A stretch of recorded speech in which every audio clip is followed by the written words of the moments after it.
Hey guys, it's Friday. So, as you may have noticed, I am still at my apartment and not at home like I said I would be this week. Both of my parents' cars broke down and they couldn't come get me so I could go to my dentist appointment. So, I missed my dentist appointment and had to cancel. Which is kind of sad, but those feelings can wait, I guess. But the rest of my week is still intact. Tomorrow there's a football game, which I'm really excited for. And on Sunday I'm going to my friend's wedding, which is really exciting, and it's going to be interesting. It's the first wedding I'm going to have attended in several years, and it'll be interesting because the bride is about my age. And I'm like, wow, that's really young. And I could never get married at this age. I'm far too young. I'm not ready for this sort of thing. So it's kind of flooring that she's getting married at this age. It's crazy, and maybe we're just getting older, and I guess that's how things happen. But yeah, I went shopping for their wedding present today because I realized I hadn't gotten it yet. And I know I told at least one of you guys that I was going to get him a toilet seat because that's how the thing was. That's how our relationship was, but at the same time, and it was on the registry too, so it's not like I'm just getting him a toilet seat for the lulz. I'm getting him a toilet seat because it's actually on the registry, in addition to the lulz. But I chickened out and I got them this pot holder set from Target. There's 2 pot holders and an oven mitt, which I could really use an oven mitt myself, but whatever. And I got him a set of tongs, and both of these gifts were on the registry, and I'm really jealous of the tongs because they're kind of nice tongs. They're about $12, and it has a locking device, so it stays together, but when you undo the locking device, it opens pretty widely, actually, and I'm really, really jealous of these tongs because my tongs are terrible. These are my tongs. They're flimsy little KitchenAid things, and they're a little dirty because I made chicken mushroom soup stuff with it. So they're dirty, crappy tongs, and really, really flimsy. Yeah. So I could really use some new tongs. These, nice tongs. These, not so much. Right, so as I said, football starts tomorrow. Actually, technically, the football season started yesterday, but for my university, it starts tomorrow at home. So that's where I'm going to be tomorrow morning and afternoon. It's going to be really fun. I'm playing in the band. I get to see a whole bunch of band people I haven't seen in a while. So it should be really fun. Tennis started this week with the U.S. Open, which is really exciting. If you know me, around tennis time, which you guys usually don't see me around tennis time. Kersey has. But I go pretty crazy sometimes, and because I really, really like watching tennis sometimes, and I have my favorite players for sure. Like tonight, I wasn't really too excited because it was Venus Williams and Nadal, and I'm like, whatever, I don't really care about them. But last night I was really excited and getting all jumpy over Novak Djokovic. And Kersey, you've probably heard me talk about Djokovic before, and I don't know if the rest of you have, but I love Djokovic. He's so cool. He's from Serbia. He's pretty tall. He's number 3 in the world, and he has really cool hair, and I really, really like him. He's my favorite player, and he won last night in straight sets, so I'm really happy. But tomorrow he plays my other favorite player in the world, James Blake, and I do not know what to do, because I haven't seen James Blake play in a while because he's been getting kind of old, and I think he's been battling some injuries, so his game's been pretty down. But my 2 favorite players, who I always root for, are playing against each other, and I don't know what to do. I don't know who to root for, and I think I'm going to root for Djokovic because he's more likely to actually go on and get the championship, whereas Blake might defeat Djokovic. I don't think I've ever seen him do that. But if he did defeat Djokovic, it'd be harder and harder for him to actually beat people later on after that. So I think I'm going to end up cheering for Djokovic. And I'm sorry, James Blake. I love you very much, and I hope it's a 5-setter, and I hope it's fantastic. But Djokovic for the win. The whole win. The US Open. I want Djokovic to win. I am sick of Nadal. I like Federer, but I'd rather have Djokovic win the US Open. He only has one Grand Slam. And I really want him to win. And I'm really sorry. I just ranted about tennis for a minute.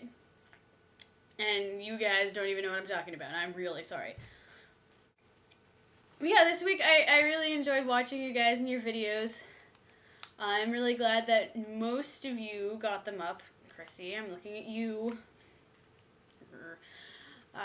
But I was really glad to see everybody else's videos up.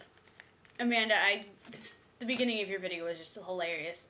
I didn't know that you had seen the message about Chekhov saying vlogging, and then you started off with that, and like, we have to put that in our sequel if we ever have a sequel. It's looking less and less like we're going to. But, yeah. Liz, I really like those bottle caps that you made. Those were really cool. I've always kind of wanted to make some of those, but I didn't want to have to deal with resin, so that's really cool that you made some.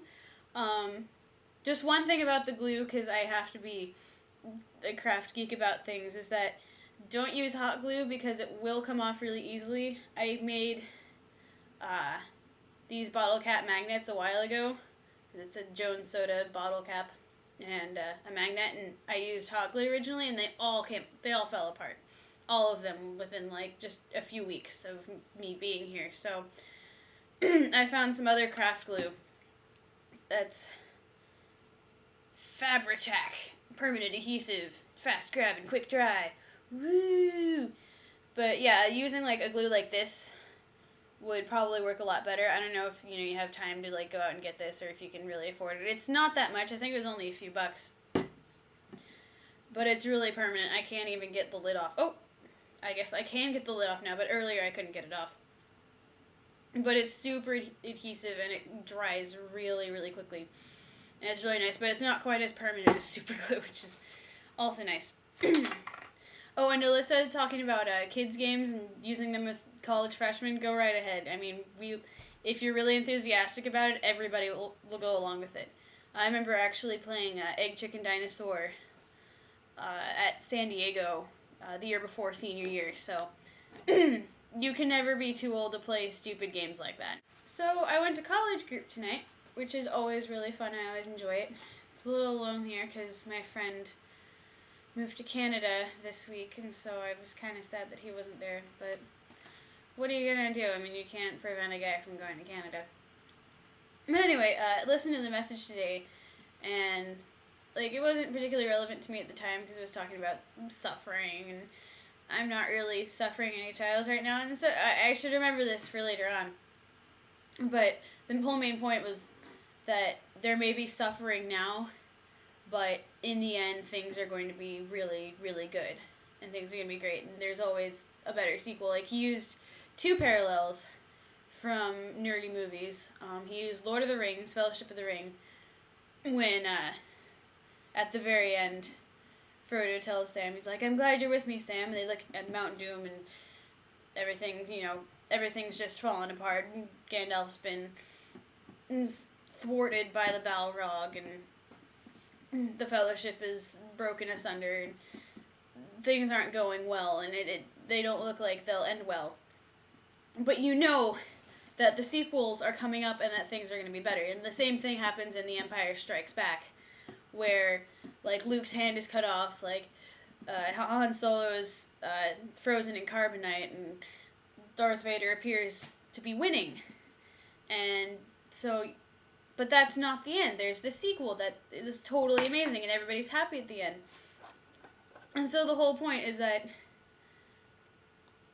this life, while we're going to suffer, there's always a better sequel at the end. And I think that's really cool, and we need to always keep an eye on that, is that in the end, everything's going to be okay. We're all going to be there with God and Jesus, and we're going to have a fantastic time. And I was going somewhere with this.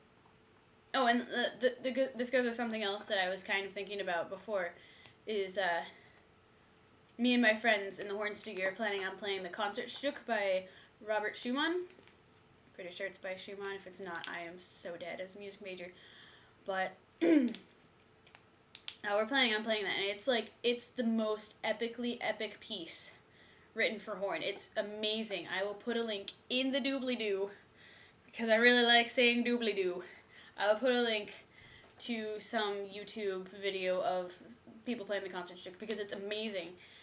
But one day I realized this music is really, really awesome, but it was only made by a human. I mean, granted, Schumann was an amazing composer, but he was human. And I was thinking, if the music here on Earth is so great, like the Concertstück, think of how amazing the music is going to be when we're up in heaven. It's just, it blows my mind. I'm really excited for it. But yes, we have to go through suffering in this life, and which brings me a bit to World Suck. I've been watching Vlogbrothers a little bit, so I'm into things like World Suck and DFTBA and, that whole thing, which I can't do properly yet because I'm used to thumb out, but they usually do it thumb in, so yeah. Anyway, World Suck. I am sick of it, and it's been coming more to my attention more and more these days that there is a lot of suffering in this world, and I am one of the people better off right now.